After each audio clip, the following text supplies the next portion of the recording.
Let's Hot start from take. the Hot beginning. take. Let's hear about Genesis that. 1, 2, Okay. right? 1 and 2. So I would start with a lot of times we think of Eve and we think like, why she got to do it, right? Yeah. Like, why she got to eat that fruit? Like, Yeah. come on, girl. Yes, and we go there. Uh-huh. But I want to start not only that, but let's back it up even further to like closer to the beginning. Mhm. Like, why'd he got to do that? Like, why Yeah. did God have to make Eve the way he made Eve? Yeah. And so I always think about Eve in this space of, Lord, like, like he created all this beautiful creation, right? Mhm. He created the oceans and the skies, and the Bible talks about he used his words, Mhm. he created, he made, he formed, Yeah.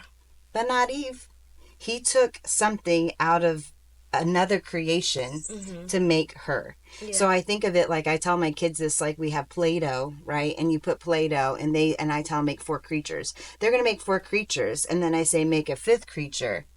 Odds are they're not going to pull from another creature to make that fifth. They're going to take Yeah. the unshaped mold. Mhm. So for me, Eve really speaks to why, God, did you choose to take unformed mold for sure, but take a piece of another creature and make us? There's something that Mhm. you want us to know between a man and a woman and a connection between us. And I'm not just talking about marriage, I'm talking about life. Yeah. He put us on the earth together, man and woman. And how are we supposed to work well together? Mhm. So for me, I always think of Eve. Mhm. And then I think of the Hebrew word, because remember, I had a concordance. Yes. And I go to the word ezer, because Yes. she was called to be a helpmate. Yes. And the word ezer is helpmate. Yes. But you see it three times Mhm. in the Bible. Yeah. You see it as a helpmate that he Mhm. created Eve to be, a suitable helpmate. But then you also see this with the Israelites as the warriors, the Mhm. front line, the Mhm. support system. Ezer is Wow. used as the frontline warriors. Lord, please bring me some Ezers to be able to fight against the Amalekites, the Philistines, all those people we know. Then the third time we see it is to describe God and his Wow. as our fortress, as our salvation.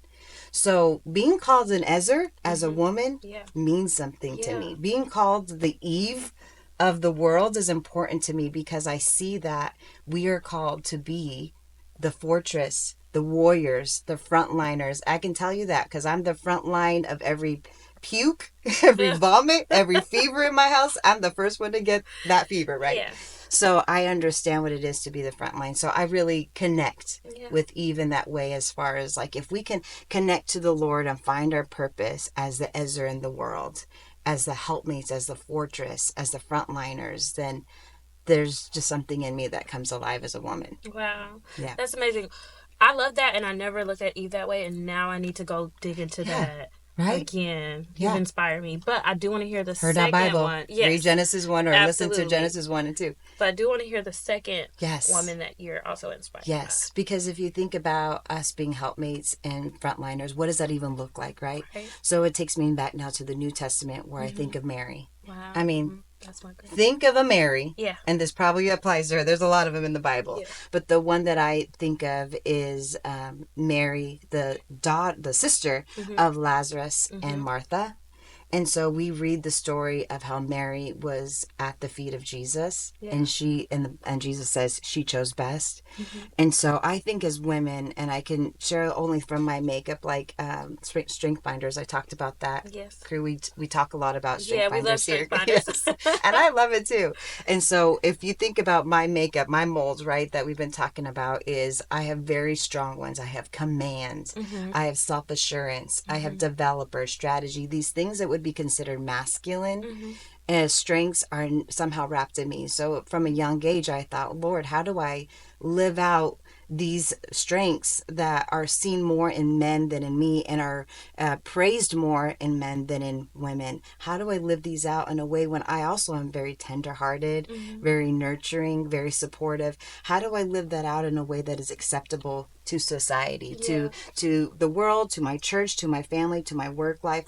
How do I live that out? And so I look at Mary, Mm-hmm. and Mary maybe didn't have a seat at the table. Maybe she deserved one, but at that moment she didn't have a seat at the table. But that didn't stop her. Mm-hmm. She found a place. Yeah. Her position, her posture was not then at the seat of the table. She didn't say, give me this chair, let me sit here with Yeah. all these men. No, she said, I'll find it at the feet of Yeah. Jesus. Mm-hmm. And that's where my posture is, and that's where I want my purpose to be is Yeah. I do think women deserve a seat at the table. And I do think that there's an ability for us to say, I have a seat at the table, but our posture looks different. And it shouldn't look like men. Because, Yeah. right, we're the ezers. We look different. We have a different purpose than men. So I've postured and found my position at the feet of Jesus. And I Yeah. want that to be my heart cry, is just like Mary's.